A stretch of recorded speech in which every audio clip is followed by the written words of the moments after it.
మన తెలుగు స్టేట్స్‌లో Kannada hero cutout అయింది భయ్యా. నాకైతే మైండ్ పోయింది. Hi guys welcome to my channel. పొద్దున్నే కాంతార చూద్దామని చెప్పి రెడీ అయ్యేసి వెళ్ళిపోయాను. 7:45 షో అయితే నేను ఇంకా 7:50కి కూడా ఇంకా ఇక్కడే రూమ్ దగ్గర ఉన్నాను. ఇప్పుడే ఓవర్ చేసుకుని వెళ్ళిపోయాను. వెళ్ళిపోయేసరికి సినిమా స్టార్ట్ అయిద్దామని బాధపడిపోయాను. లోపలికి వెళ్ళేసరికి ఇంకా స్టార్ట్ కాలేదు. ఇప్పుడు స్టార్ట్ అయింది భయ్యా రచ్చ మొత్తం.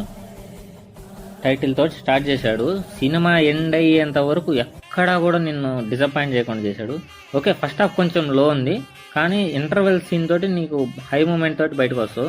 ఇంకా సెకండ్ హాఫ్ స్టార్ట్ అవుతుంది భయ్య. సినిమా మాత్రం సినిమా కాదు భయ్య. అరాచకం is a small word for this.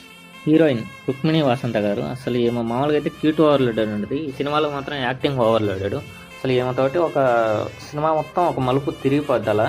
ఇంకా మన కర్త కర్మ క్రియ వచ్చేసి రిషబ్ శెట్టి గారు. అసలు ఈయన యాక్టింగ్ గురించి మనం మాట్లాడుకోవాల్సిన అవసరం లేదు. నటించమంటే జీవించేశాడు. ఫస్ట్ హాఫ్ ఇంటర్వెల్ తోటి స్టార్ట్ అయిన goose bumps moments second half cinema end అయ్యేంత వరకు నీకు సినిమా థియేటర్లో అసలు సీట్లో కూర్చోబుద్ది కాదు. అంత బాగా తీశాడు సినిమాని. ఇంకా సినిమాలో నెగిటివ్స్ లేవా అంటే ఉన్నాయి, కానీ అవి ఎక్కడా కూడా మనకు కనిపించవు. ఓవరాల్ సినిమా అయితే చాలా బాగుంది. నా రేటింగ్ వచ్చేసి 5/4.